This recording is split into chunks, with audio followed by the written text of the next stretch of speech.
Bien, bonjour à tous, c'est Guillaume de la chaîne à réussite eSport. J'espère que vous allez tous très bien. Aujourd'hui, on se retrouve pour une toute nouvelle vidéo qui n'a rien à voir avec le format de d'habitude pour la simple et unique raison qu'il n'y aura pas de cut. J'ai juste envie de vous donner un maximum de conseils, un maximum de valeur dans cette vidéo qui va durer à peu près 4 minutes. Mais voilà, vous balancer vraiment du contenu qui vous apporte quelque chose et renforcer cette sensation de rapprochement et d'authenticité avec vous. C'est ce que j'ai envie de développer. J'accompagne depuis à peu près un mois une équipe sur CSGO, si vous voulez savoir. Et voilà, ils ont fait vraiment de bons résultats. Je suis content d'eux dans la globalité.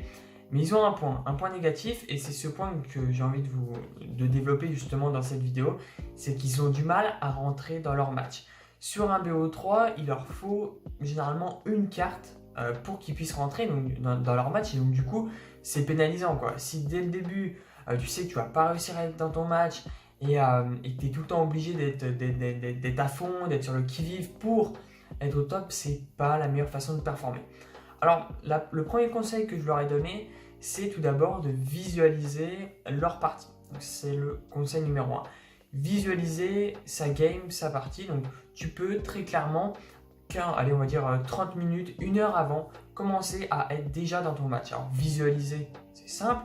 Visualiser, ça veut dire imaginer son match, c'est-à-dire être dans le match avant qu'il le soit.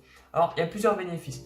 Premier bénéfice, c'est-à-dire que ton cerveau va déjà être habitué au jeu. Parce que typiquement, tu vas t'entraîner dans ton coin, tu vas avoir tes petites routines, ok, c'est cool.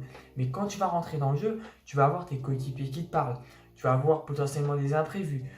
Et tout ça, c'est des éléments qui vont venir te déstabiliser, ou en tout cas qui vont essayer de te déstabiliser.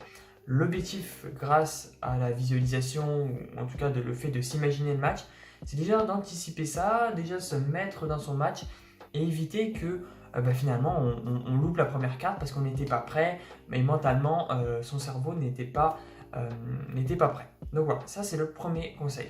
Le deuxième conseil, c'est d'avoir des processus d'activation et de s'activer. C'est un peu comme si vous étiez une voiture de course, vous voyez, une voiture de Formule 1, et tout simplement, toutes les voitures sont prêtes, sont allumées, etc. Et vous, vous n'avez même pas mis le contact, quoi. Donc du coup, faut que vous mettiez le contact, faut que vous embrayiez, passez votre première et tout. Enfin, ça prend du temps. Pendant que les autres, eux, ils sont déjà embrayage et prêts à accélérer et à vous fumer, quoi. Donc s'activer, c'est ça, c'est-à-dire être prêt, et dès que la partie commence, dès la première minute, vous soyez déjà au taquet et que vous rouliez déjà à 300 km/h. Donc comment on s'active? Alors il y a plusieurs façons, mais l'objectif avant tout de s'activer, c'est d'avoir ses capacités et qu'on ne soit plus dans l'état de détente, d'endormissement, mais que finalement on soit performant et qu'on active ses capacités physiques et mentales à être dans le match. Donc comment on peut s'activer? La première, c'est tout simplement de faire un exercice de respiration en respirant, je veux dire, pendant 5 minutes, en inspirant clairement, en expirant l'air de ses poumons. Ça, c'est une première façon, c'est respirer calmement. La deuxième, c'est écouter de la musique. On peut écouter de la musique, se faire une playlist et des musiques qui motivent, etc. Encore une fois, il n'y a pas un qui est mieux que l'autre. Il n'y a que des processus qui sont adaptés à vous. Donc voilà. Donc la musique. Le troisième, c'est tout simplement, vous pouvez vous laver les mains. Vous pouvez vous laver les mains, si vous voulez, vous pouvez mettre du parfum, sentir une odeur.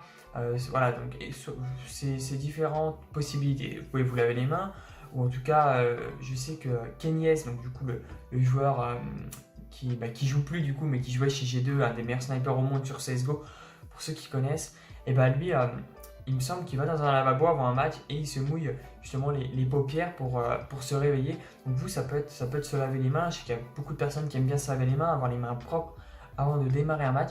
Ça, c'est tout à fait possible. Et le troisième conseil, celui-là, il arrive vraiment juste avant le match. Quand je vous dis, c'est 5-10 minutes avant. Alors ça peut être votre leader qui le fait, ça peut être votre capitaine, ça peut être un membre de votre équipe, ou ça peut tout simplement être vous. Moi, de toute façon, je le fais. C'est-à-dire que je joue en équipe ou que je joue pas en équipe, quelque chose que je fais déjà parce que personnellement, quand je joue avec mes amis, j'aime bien être ce qu'on appelle le leading game, c'est-à-dire celui qui dirige, celui qui donne les calls, celui qui fait la game, etc. Moi, j'aime ça. Donc, généralement, je commémore et je fais attention. C'est-à-dire que, encore une fois, comme dans une course de voiture, je veux dire attention, il y a un virage là, il est serré, on va peut-être se cracher, donc go ralentir avant et bien prendre le virage. Dans votre jeu, ça peut être pareil. Typiquement, vous savez que vous avez du mal lors des rotations, vous savez que votre communication c'est votre point faible, vous savez que en terreau vous avez du mal à vous faire confiance. Enfin voilà, si c'est ce genre de problématique, eh ben, dites-le vous et commémorez-le vous. Ça évitera qu'en game, soit vous allez refaire l'erreur et à la fin du match, voilà, ça va encore faire pareil et ainsi de suite. Et pendant 1 mois, 2 mois, 3 mois, on ne va pas évoluer parce qu'il y aura ce problème-là.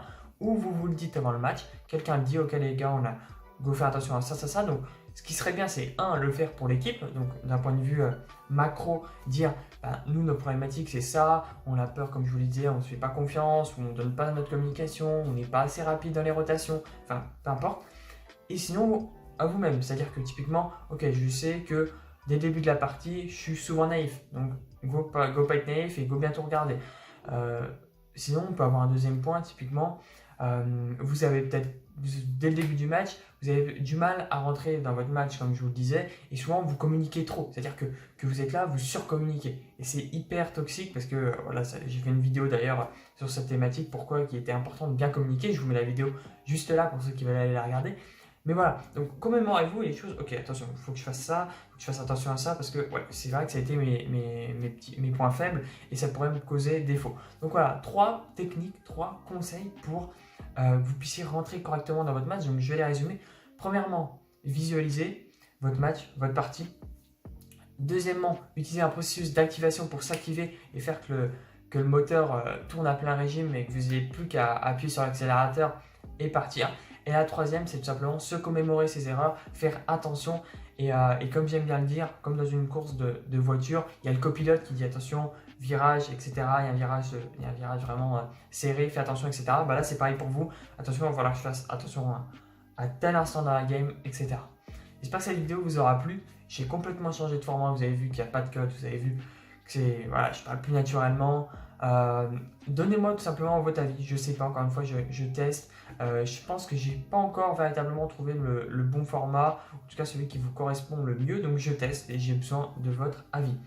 C'était Guillaume. Prenez soin de vous. Je vous dis à très vite. Ciao, ciao.